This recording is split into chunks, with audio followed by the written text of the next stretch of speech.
What should we do with Kenneth Murray? That more this week on the IDP Blitz with Matt Schauf. Matt, the big reveal. Kenneth Murray, things aren't pointing in the right direction. How long do we wait until we jump ship? I mean, it depends on your league. If you're playing in kind of the average sized and depth fantasy league, I'm not sure if depth is a word, but you can go ahead and dump Kenneth Murray at this point. He played 51% of the snaps last week. He's in his second season. So, I mean, this should be the time where he's at least on the field all the time. He's playing with a bunch of other linebackers that have not been able to spend full time on the field. Kaiser White was the playing time leader in week 3 at 70%. Drew Tranquil saw his playing time rise to 43%. So none of these guys are players that the team is excited about, but new coach Brandon Staley, new this year, said afterward that Kenneth Murray has been up and down so far. So clearly he's disappointed in his play. This coaching staff is not married to Kenneth Murray. It's not the one that picked him in the first round like last year's did. So, I mean, this has been a linebacking core that we've not been able to rely on lately, and it looks like it's just going to stay that way. So if it's a deeper league, if it's a dynasty league, hang on to Kenneth Murray and see what happens. But if not, feel free to cut bait for something else. Speaking of cutting bait, let's talk about Jeremy Chinn. I know that Tommy Tremble, the rookie tight end, was compared to Chinn by the team. Does that mean he's going to make useful plays for the team, but not for us? I hate when teams do that and throw a guy one target, because obviously there's opportunity here, but I mean, maybe he'll just be that guy and be good for them and be nothing for us in fantasy. I'm interested, so we'll see where that goes. It's certainly more interesting now that Dan Arnold's gone, but I'm not getting excited about Tommy Tremble. Jeremy Chinn, I would not get too worried about right now. You know, at defensive back, we always know they're so volatile. Sometimes good players just don't give us the fantasy numbers for a season. I'm not that worried about Jeremy Chinn yet, unless things continue on the opportunity front, because I think at least part of what's holding back his fantasy production right now is sheer lack of opportunities. The Panthers rank 32nd in defensive snaps so far, so they're just not out there on the field as much as other teams. They have allowed the fewest yards per play, so the plays that are made by the opposing offenses aren't getting to that back level of defense. And the Panthers have allowed the second fewest completions in the league so far. Now, I might be oversimplifying it a bit and saying, oh, the safety's not getting numbers because the other teams aren't completing passes, aren't getting deep plays, aren't on the field all the time. But that plays into it. I mean, if you're seeing basically the fewest opportunities in the league, you're probably not going to be top notch in terms of number collection. Yeah, we'll see you this week. There are some teams like Carolina where I feel like we don't really know yet if they're a good team. Denver, even though they are 3-0. I know Buffalo is a good team, even though the Steelers beat them week 1. That feels like forever ago. But Landon Collins, that ideal box safety, based on what we saw last week. What did we see last week, and how much of it was the matchup and how it went, and how much of it is something to be worried about? What we've seen so far is that Washington is not a safety group that we can trust for playing time. Landon Collins played 58% of the snaps against the Bills. So if you look at his tackle numbers, he's had 7 and 8 tackles the past 2 weeks, 6 and 5 solos. So you'd think, okay, Landon Collins is a guy that I can trust for tackle floor, and maybe he ends up staying that. But 58% playing time is not good, and it marks a dip from the previous 2 weeks. 80% in the opener, 75% in week 2. We would like to see things going in the opposite direction for Landon Collins coming off the Achilles tear last season. You know, again, maybe he keeps putting up that kind of decent tackle floor for us, and if you play in a league that's tackle heavy, has tackle bonuses, maybe that's all you need. But we would sure like a guy to be playing a lot more than that on a regular basis to trust in lineups. And it's not even like they are trusting somebody ahead of him. Cameron Curl's been at 46%, 74%, 78% through 3 games. He had a season-high 9 tackles against Buffalo. There was play opportunity there. The Bills ran 79 plays, threw 44 passes. Bobby McCain saw his playing time rebound. 85% led the position in week 1, down to 54% in week 2, 70% in week 3. So it looks like it's matchup-driven for them. And Buffalo is certainly the toughest pass offense that they have faced so far. Yeah, it's arguable, I guess, versus the Chargers back in week 1. So we'll see. I wonder if Landon Collins is going to play less when they're playing these kind of, I don't know, scary, multifaceted pass offenses. We'll see how that develops. But the bottom line is we need Landon Collins to play more if we're going to trust him in our weekly lineups. We got some folks in the chat room, and Brian Sumner's been making some incredible images of Dr. Gene Bramall. Just tune into the Waiver Wire Show, folks, live on YouTube if you want to see what I'm talking about. He wants to know, is CJ Mosley really back, Matt? I honestly haven't watched him play a whole lot yet. I mean, he's back in terms of playing time. He's back in terms of opportunity, but I'm going to have to watch him more before I can say physically how much I believe in him as a player being back. Yeah, I understand why you might want to not watch the Jets Right. this week. If there's a team like, well, I got to 15 games, the 16th game is usually a Jets game. It might be a Lions game, although the Lions game last week was tremendously entertaining. Jamie Collins, they're not going to get anything for him. Sometimes you just have to move on from the past regime's decisions. But the current regime, what are they going to do now with Collins out of the mix at linebacker? Yeah, Jamie Collins is gone. Alex Anzalone has been the full-time guy. He's played every single snap in the 3 games so far. 10 tackles 2 weeks ago, 5 solos and a sack this past week. So Anzalone's still not somebody that excites me, but I mean, if he's playing every snap and he's putting up some numbers, then he's certainly usable for us. Derek Barnes is the rookie that they like. I'm going to stop short of saying they're excited about him, but they like him, and he's the guy that they want to get more involved with Jamie Collins gone. Played 48% against the Ravens. A nice start, I guess. We'll see where it goes. I think Derek Barnes is more of a long-term guy, maybe beyond this season. He could be the kind of guy who starts wearing the green dot later on. We'll see if he gets to be on the field enough to be usable this year. And then Jalen Reeves-Maybin also saw 47% of the playing time in that game. So both of those guys at basically the same level. We're going to have to see Barnes get further ahead of Jalen Reeves-Maybin before we can think about using him. Speaking of thinking about using players coming off of numbers, let's step through some of the week 3 performers and talk about whether we believe what we saw. I can answer this one because I watched it. Logan Wilson, well, he doesn't get to face Ben Roethlisberger every week. He does get to face Trevor Lawrence tomorrow.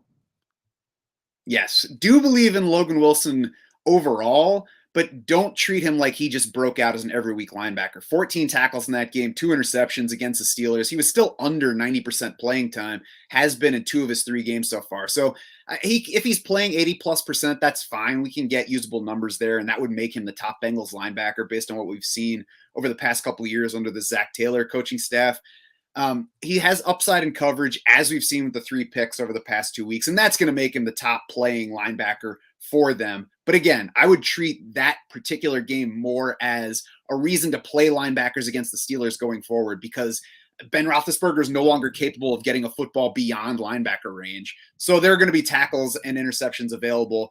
I do have Logan Wilson top 15 this week. I wouldn't call him top 15 weekly going forward. How about keeping the streak going of turnovers? I think 25 straight games for the Dolphins with the takeaway. Landon Roberts with the pick 6. Does that give him more consideration going forward? It doesn't. Landon Roberts topped out at 57% playing time. So, I mean, he'll make a play here or there, but he's not playing nearly enough for us to be using in our lineups. And teammate Brandon Jones popped up for big numbers.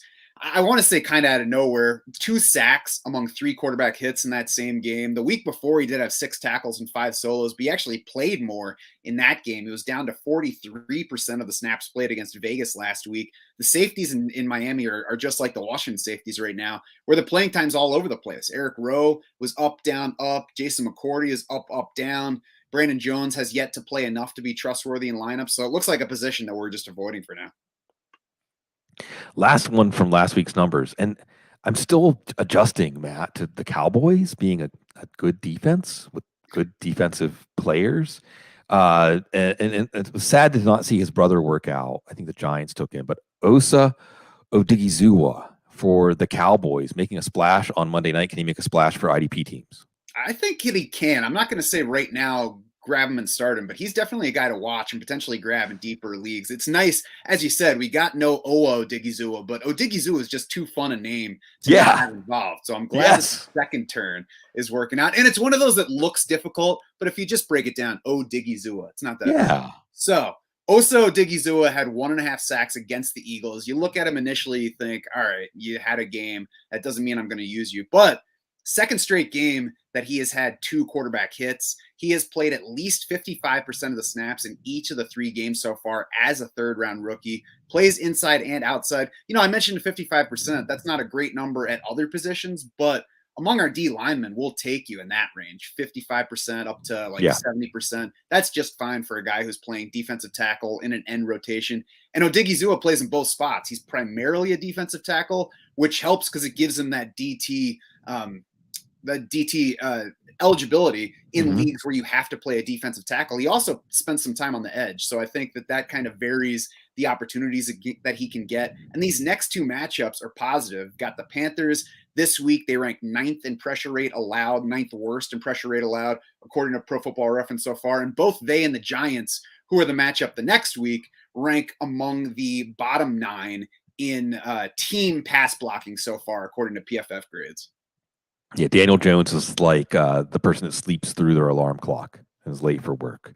So Odigizua is going to have a chance. Sorry, I didn't realize you were going to take a drink of water there. I make sure this. I make sure the A material. That's just B material. Always A material. People are in the chat room. I want to make sure to reward them. Shylender, who's another morning Steelers fan like myself, he wants to know. He says, "Speak on Kenny Young," and he also says, "DeForest Buckner." So give us a few words on those guys for my man Shylender.